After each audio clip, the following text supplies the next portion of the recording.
এই যে ইহুদি বলে, নাসারা বলে, এগুলো ধর্ম না, এগুলো বংশ গোষ্ঠী জাতির নাম অনুসারে নামকরণ করা হয়েছে। যেমন নাসারা এসেছে, ঈসা আলাইহিস সালামের মা মারিয়াম ফিলিস্তিনের নাসিরিয়া শহরে জন্মগ্রহণ করেছেন। নাসিরিয়া, ওইখান থেকে আসছে নাসারা। ইয়াকুব আলাইহিস সালামের 10 ছেলে, এই 10 ছেলের মধ্যে থেকে এক ছেলের নাম হচ্ছে ইয়াহুদা। এই ইয়াহুদা থেকে এসেছে ইহুদি। কিন্তু সব নবীর ধর্ম একটা। আওয়াজ করে বলুন তো সবাই, সেটা কি? ইসলাম। সবার ধর্ম একটা ছিল ইসলাম। বিষ্ণু ইসলাম বলেন, ওয়াল আম্বিয়াউ ইখওয়াতুন লিআল্লাতিন, সেই বুখারীর বর্ণনা, নবীগণ হচ্ছে একে অন্যের বৈমাত্রেয় ভাইয়ের মতো। বৈমাত্রেয় ভাই মানে মা ভিন্ন কিন্তু বাবা এক, এরকম হয় না?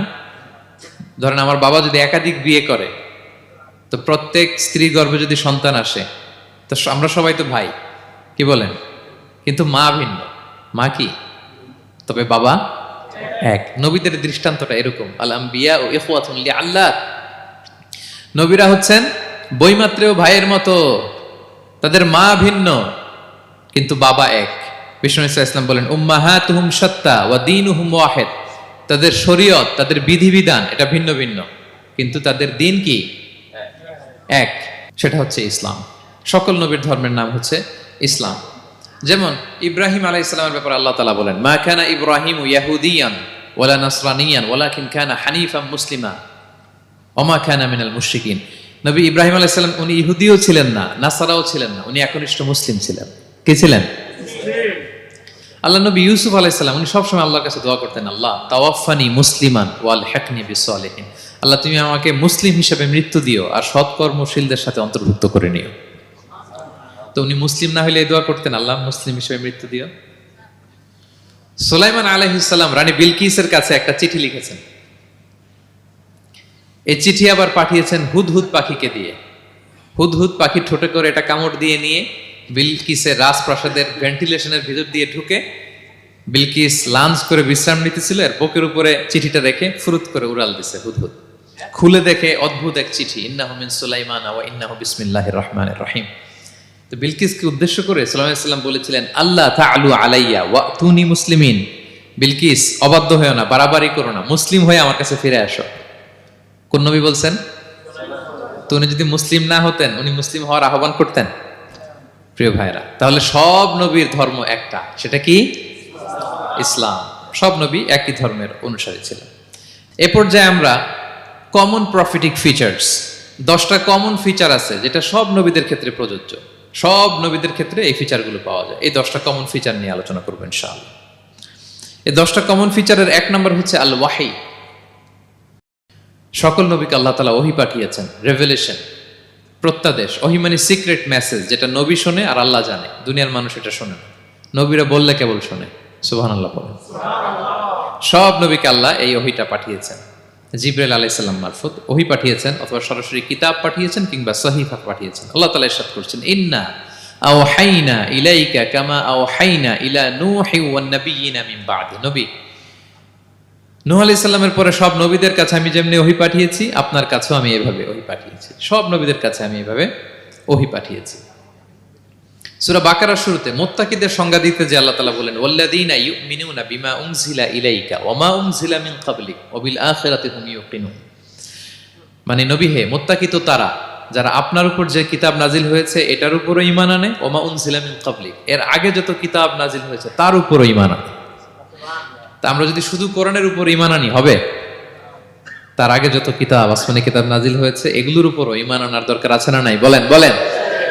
তাওরাতের উপর ঈমান আনতে হবে, জাবুর, ইনজিল, সুহুফে ইব্রাহিম ও মূসা সবগুলোর উপর ঈমান আনতে হবে। তো এই ওহীগুলো আল্লাহ তাআলা নাজিল করেছেন। তাহলে 1 নাম্বার কমন ফিচার হচ্ছে আল্লাহ তাআলা ওহী পাঠিয়েছেন, সব নবীকে ওহী দিয়েছেন। 2 নাম্বার ফিচার হচ্ছে same language of the people. নবীকে আল্লাহ তাআলা যেই জাতিগোষ্ঠীর কাছে পাঠিয়েছেন তিনি ওই জাতির ভাষাতেই কথা বলেছেন। ধরেন মালয় এলাকাতে যদি আল্লাহ নবী পাঠান আর ওই নবী যদি আরবিতে কথা বলে, তা আমাদের মালয়েশিয়ান ভাইরা বুঝবে? আচ্ছা, আরব দেশে যদি আল্লাহ একজন নবী পাঠান, ওই নবী ধরেন যে ম্যান্ডারিনে কথা বলে, চাইনিজ ভাষায়, আরবরা বুঝবে? চায়নাতে ধরেন আল্লাহ তাআলা এক নবী পাঠালো, সে ওখানে যে হিন্দি ভাষায় কথা বলে, চাইনিজ লোকেরা বুঝবে না। তাহলে যেই জাতির কাছে আল্লাহ পাঠাইছেন ওই জাতির ভাষা দিয়ে আল্লাহ নবীকে পাঠাইছেন। সুবহানাল্লাহ।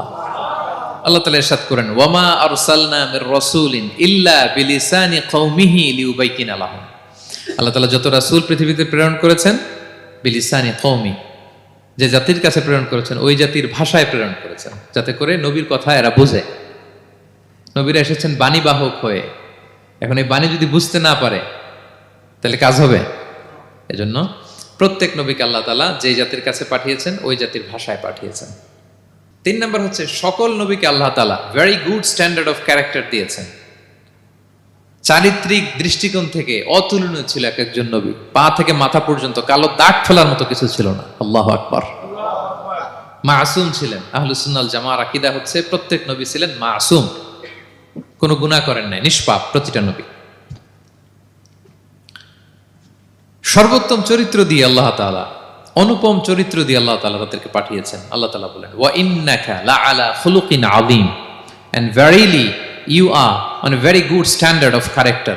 নবী হে, আপনি চমৎকার একটা ক্যারেক্টারের উপর প্রতিষ্ঠিত। আপনার আচরণের মতো, ক্যারেক্টারের মতো আচরণ অতুলনীয়, পৃথিবীতে দ্বিতীয়টা খুঁজে পাওয়া যায় না, ঠিক কিনা? কারণ নবীরা যদি মডেল হন, তাদের আচরণ যদি ভালো না হয়, তাহলে মানুষ কি তাদেরকে গ্রহণ করবে? মানুষ তো তাদের কাছ থেকে শিখবে, জানবে। তো জন্য তাদের আচরণ চমৎকার হওয়ার দরকার আছে না নাই? চমৎকার আচরণ, চমৎকার চারিত্রিক মাধুর্য দিয়ে আল্লাহ তাআলা পৃথিবীতে এক একজন নবীকে প্রেরণ করেছেন। সব নবীরা ভেরি গুড স্ট্যান্ডার্ড অফ ক্যারেক্টারের অধিকারী ছিল। 4 নম্বর হচ্ছে, প্রত্যেক নবীকে আল্লাহ তাআলা মিরাকেল দিয়েছেন, মানে মুজিজা, as a proof of their prophethood. তাদের নবুয়তির প্রমাণ হিসেবে আল্লাহ তাআলা তাদেরকে মিরাকেল দিয়েছেন, মুজিজা। যেমন সালেহ আলাইহিস সালামকে আল্লাহ তাআলা মুজিজা দিয়েছিলেন। তার জাতির কাছে যখন তিনি দাওয়াত দিলেন, তারা বলল, সালেহ তুমি যে নবী এটা আমরা বুঝবো কি করে? এক শর্তে আমরা তোমার উপর ঈমান আনতে পারি। সাল্লাল্লাহু আলাইহি সাল্লাম বললেন, কি শর্ত? বলতেছে, এই যে পাহাড় দেখো, এই পাহাড়ের ভেতর থেকে যদি একটা উট বের করো, 10 মাসের গর্ভবতী একটা উটটা বেরোবে, বেরোয় বাচ্চা দিবে, সাথে সাথে আমরা উটের দুধ দহন করে খাবো, এরপর আমরা ঈমান আনবো। চিন্তা করছেন কত শর্ত? পাহাড়ের ভেতর থেকে কি বের করে দেখাইতে হবে? উট। উনি আল্লাহর কাছে দোয়া করলেন, আল্লাহ বললেন কবুল, তবে কথা না শুনলে কিন্তু খবর আছে। বলছে ঈমান আনবে, ঈমান না আনলে কিন্তু